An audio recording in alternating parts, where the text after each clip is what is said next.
जब चारों ओर स्वच्छता, शुद्धता, संयम, सादगी, समर्पण और समन्वय का वातावरण हो।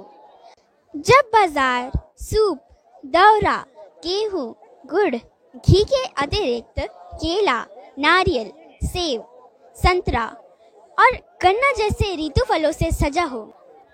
जब चारों दिशाओं में पर्व के मधुर गीत गुंजायमान हो, तो हमें सहज ही समझ लेना चाहिए कि पवित्र, पावन, मंगलमय लोक आस्था का महापर्व छठ पर्व मनाया जा रहा है।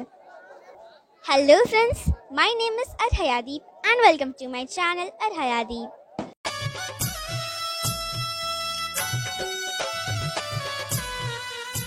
फ्रेंड्स, आगे बढ़ने से पहले please don't forget to like, share, comment and subscribe to our channel and click on the bell icon for our upcoming videos. कृपया हमारे वीडियो के एंड तक बने रहें। मैं झारखंड प्रांत के गुमला जिले के नागफेनी नामक स्थान में कोयल नदी के तट पे खड़ी हूँ, जहाँ छठ का महापर्व बहुत ही धूमधाम से मनाया जा रहा है। देखिए यहाँ छठ का महापर्व कितने धूमधाम से मनाया जा रहा है। यहाँ सुबह का अर्घ्य दिया जा रहा है और सभी प्रसाद के लिए बहुत ही आतुर हैं। इस स्थान पे उत्साह और उमंग का माहौल है।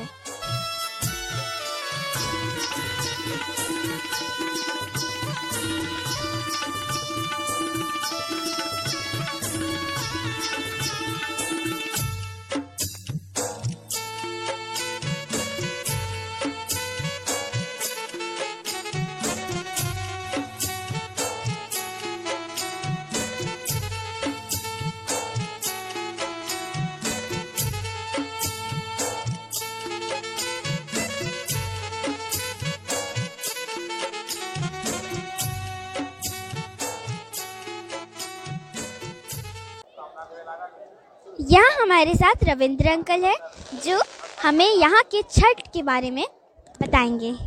आप लोगों को मैं बताना चाहता हूँ कि ये दक्षिणी कोयल का नदी है, नागफेनी के नाम से हम लोग इसे गुमला जिले में जानते हैं। बहुत ही विहंगम दृश्य यहाँ पे आप देख सकते हैं, बहुत ही मनभावन दृश्य। और छठ माता की असीम अनुकंपा जो है आप सभी पर बरसे, ऐसा मेरा कामना है। ये जो गुमला जिले से करीब 14 से 15 किलोमीटर दूर पड़ता है, रांची और गुमला के जो रास्ता है उस बीच में। और यहाँ पर काफ़ी संख्या में लोगों का आना होता है जो कि छठ पूजा के लिए जाना जाता है, नागफेनी घाट। इसके अलावा गुमला जिले में अन्य बहुत सारे घाट है, बन तालाब है और सीसे रोड में स्थित तालाब है जहाँ पे कि लोग पूजा करते हैं। मुरली बगीचा का तालाब है जहाँ पे लोग बिल्कुल पूरी आस्था के साथ छठ माँ की आराधना करते हैं। छठ पर्व का क्या संदेश है? छठ पर्व के अवसर पर मैं यही कहना चाहूँगा कि ये बिल्कुल लोक आस्था का त्यौहार है और हम सभी को बिल्कुल प्रसन्नता पूर्वक छठ माँ की आराधना करनी चाहिए, सूर्य भगवान की आराधना करनी चाहिए और समस्त विश्व का कल्याण हो, ऐसा हम लोगों को भगवान से प्रार्थना करना चाहिए। धन्यवाद। यह महापर्व हमें अपनों से जोड़ता है, अपनी मिट्टी से जोड़ता है, अपने जड़ों से जोड़ता है। तभी तो देश के कोने कोने से लाखों लोग इस पर्व को मनाने अपने गांव घर लौटते हैं। उन्हीं में से एक है हमारे छोटे पापा श्री विकास चंद्र गुप्त, जो दिल्ली से इस पर्व को बनाने गुमला आए। कितना महत्व है इनके जीवन में इस पर्व को लेकर, चलिए जानते हैं उनसे। छठ का पर्व सभी के जीवन में विशेष महत्व रखता है, खास करके उन लोगों के जीवन में जो अपने घर से दूर कहीं पर काम करने के लिए रहते हैं। और छठ एक बहुत अच्छा बहाना होता है अपने घर वापस आने का और अपने लोगों के साथ में अच्छा समय बिताने का। छठ माँ के आशीर्वाद से पूरा साल अच्छा होता है और आगे भी हम लोग जो विकास कर रहे हैं, जो प्रगति कर रहे हैं, माँ का आशीर्वाद है, सूर्य भगवान का आशीर्वाद है और एक बहाना भी है अपने जड़ों से जुड़े रहने का, वापस अपने घर लौटने का। धन्यवाद। जिस तरह शीतकाल में प्रवासी पक्षी भारतवर्ष आते हैं, उसी तरह प्रवासी भारतीय इस पर्व को मनाने भारतवर्ष आते हैं। पर इस कोरोना काल में बहुत सारे भारतीय स्वदेश नहीं लौट पाए, विदेश में रहकर अपने तरीके से इस पर्व को मना रहे हैं। इसी तरह हमारी नम्रता बुआ जो स्टॉकहोम स्वीडन में इस छठ पर्व को मना रही हैं, उन्होंने हमारे लिए एक छोटा सा संदेश भेजा है। मेरे प्यारे देशवासियों, यहाँ हमारे देश से बहुत बहुत दूर छठ कर रही हूँ मैं स्वीडन में रहती हूँ और मैंने यहाँ छठ करने का सोचा पिछले साल से और ये मेरी दूसरी छठ है इस बार। तो बेसिकली यहाँ पे छठ सिर्फ मैं एक अकेला परिवार करती हूँ और पूरे स्टॉकहोम में। और मेरी छठ की तैयारी कुछ ऐसी होती है कि मैंने कुछ नए बर्तन खरीदे हैं जिन पे ये मैंने एक चूल्हा अलग से खरीदा है 2 बर्नर वाला, ताकि ये लहसुन प्याज का ना हो। और जैसे कि यहाँ दिए नहीं मिलते तो मैंने आटा को सान करके उससे छोटे छोटे दिए बनाए हूँ ताकि मैं पूजा में शुद्ध दिया यूज़ कर सकूँ। ये मेरे पास लोटा है, ये मेरे पास पेपर का ग्लास था जिसको काट के मैंने पीला सिंदूर रखने के लिए बनाया है। ये मेरी बालकनी है बाहर, छोटी सी आज स्नो हुई है, आज टेम्परेचर -1 तक गया है यहाँ पे।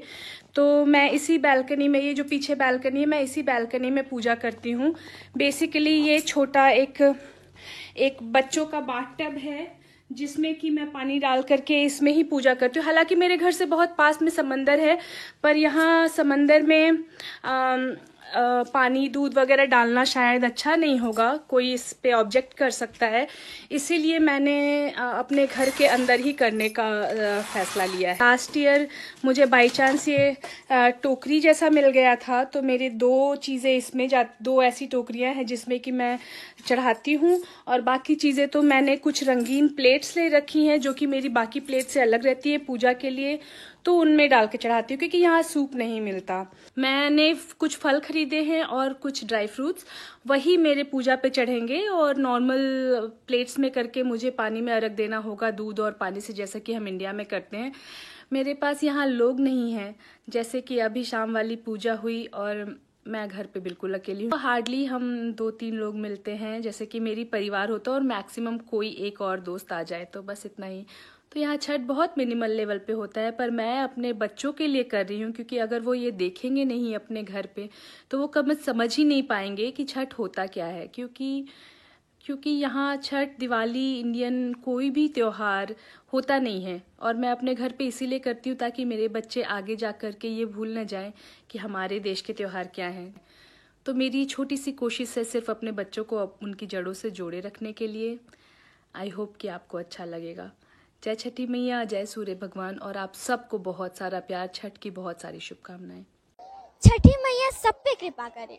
इन्हीं शुभकामनाओं के साथ और कुछ चित्रों के साथ मैं अरहयादीप आपसे विदा लेनी चाहती हूँ, लेकिन जाने से पहले please don't forget to like, share, comment and subscribe to our channel and click on the bell icon for upcoming videos. Bye bye.